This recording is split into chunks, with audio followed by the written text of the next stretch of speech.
Colors TV के serial Parineeti में वही परी तो निकली थी कि वो संजू की जान बचा सके, लेकिन रास्ते में उसका ही एक्सीडेंट हो गया, जिसके चलते अब वो हो गई है अस्पताल में एडमिट। तो भाई वही दूसरी ओर अंबिका भी पूरी कोशिश कर रही है कि वो संजू को बचा सके। यहाँ बहुत बड़ी प्रॉब्लम हो गई, पार्वती का एक्सीडेंट हो गया, लेकिन आप चिंता मत कीजिए, वो ठीक है। लेकिन संजू पृथ्वी के ऑफिस गया तो फाइल रिलीव करने, वहाँ वो एक शॉर्ट सर्किट की वजह से आग में फंस गया। दाइमा मेरी बात ध्यान से सुनो, हमें कुछ भी करके संजू को बचाना है, उसे रेस्क्यू करवाना है। दाइमा सबसे इम्पोर्टेंट बात है, इस चीज़ को लेकर संजू के अगेंस्ट पुलिस केस हो सकता है। किसी भरोसेमंद इंसान को भेजने की ज़रूरत है जो ये बात बाहर नहीं आने देगा, समझिए आप? अब आप जल्दी फ़ोन कीजिए अपने बेटे। मतलब आप ये कहना चाह रहे हैं कि पार्वती की तबीयत ठीक नहीं है? नहीं अंबिका जी, ऐसा कुछ नहीं है, she is fine. She is fine, तो फिर आप उसे डिस्चार्ज क्यों नहीं कर रही हैं? देखिए, अगर कोई प्रॉब्लम है तो please let me know, please.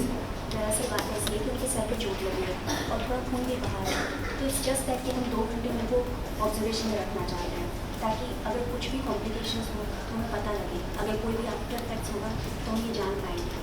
बस 2 घंटे आप वेट करिए, उसके बाद में अगर सब कुछ ठीक रहता है तो हम उनको डिस्चार्ज कर देंगे। आप ये मत सोचिएगा कि मैं उसकी माँ हूँ तो मैं स्ट्रेस्ड हो जाऊँगी या मैं टॉलरेट नहीं कर पाऊँगी। इट्स माई हम्बल रिक्वेस्ट, मेरे लिए सब जाना ज़रूरी है, प्लीज़।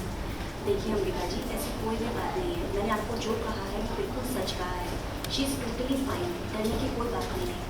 बस इस तरीके के एक्सीडेंट्स में ये कॉम्प्लिकेशंस होते हैं और इंटरनल ब्लीडिंग की वजह से कुछ भी प्रॉब्लम हो सकती है।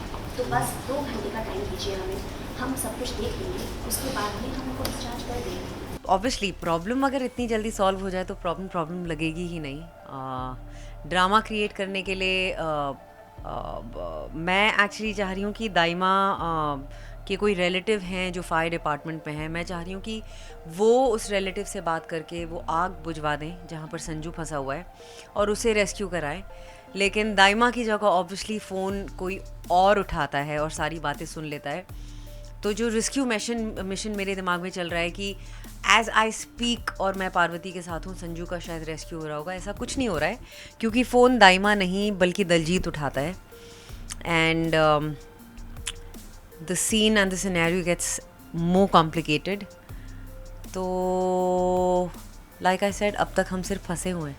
इतनी चोट खाने के बाद भी अगर परी को किसी की चिंता सताए जा रही है तो वो है संजू।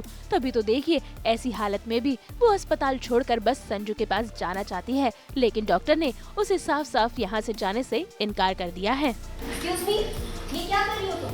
कहाँ जा रही हो वैसे? मुझे ना राशिद के पास जाना है, प्लीज मुझे जाने दीजिए, प्लीज। तुम्हारा दिमाग खराब हो गया है क्या? तुम ऐसी हालत में कहीं नहीं जा सकती, समझी? डॉक्टर, जाओ अपनी बेड पर। डॉक्टर, मुझे मेरे पति के पास जाना है, प्लीज। मैं आपके आगे हाथ जोड़। देखो, थोड़ी देर में तुम्हें डिस्चार्ज कर देंगे, उसके बाद तुम जा सकती हो। नहीं डॉक्टर, आप समझ नहीं रही, मेरे पास ज्यादा टाइम नहीं है, मुझे अभी जाना होगा। राशिद को मेरी नहीं, तुम अभी नहीं जा सकती हो, और दोबारा अगर तुमने जबरदस्ती की या ऐसे उठकर आने की कोशिश की तो मैं तुम्हें आज डिस्चार्ज भी नहीं दूँ, समझी? चुपचाप जाकर आराम करो, तुम अभी ठीक नहीं हो। मैं ठीक हूँ डॉक्टर, मैं बिल्कुल ठीक हूँ। देखो ना, मुझे होश भी आ गया, मैं आपसे अच्छे से बात भी कर रही हूँ, मैं चल भी सकती हूँ, मैं यहाँ तक चल के ही आई हूँ। अच्छा, बिल्कुल ठीक। डॉक्टर तुम हो या मैं? डॉक्टर आप ही हैं, लेकिन देखो, अब बिल्कुल चुपचाप मेरी बात सुनो। तुम जाकर रेस्ट करोगी, उसके बाद मैं तुम्हें डिस्चार्ज करूंगी, और अगर दोबारा तुम अपने बेड पर से उठी तो मुझे तुम्हारे रूम के बाहर गार्ड लगाने पड़ेंगे, समझी? तुम जाओ अपने बेड पर। सिस्टर, हम तो 24/7 देते हैं आपको मुस्कुराने के अनेक कारण, लेकर आते हैं आपके लिए एंटरटेनमेंट की गुड न्यूज़। तो अगर आपको ये वीडियो पसंद आया है, आप जानते हैं आपको क्या करना है, आप इसे लाइक करें, कमेंट देके अपनी राय ज़रूर दें। ऐसे ही एक्सक्लूसिव कंटेंट के लिए हमारे चैनल को सब्सक्राइब ज़रूर करें। अगर आप यही वीडियो फेसबुक पर देख रहे हैं तो हमारे फेसबुक पेज को भी फॉलो करें। नाम तो आप सब जानते ही हैं, सास बहू और बेटियाँ।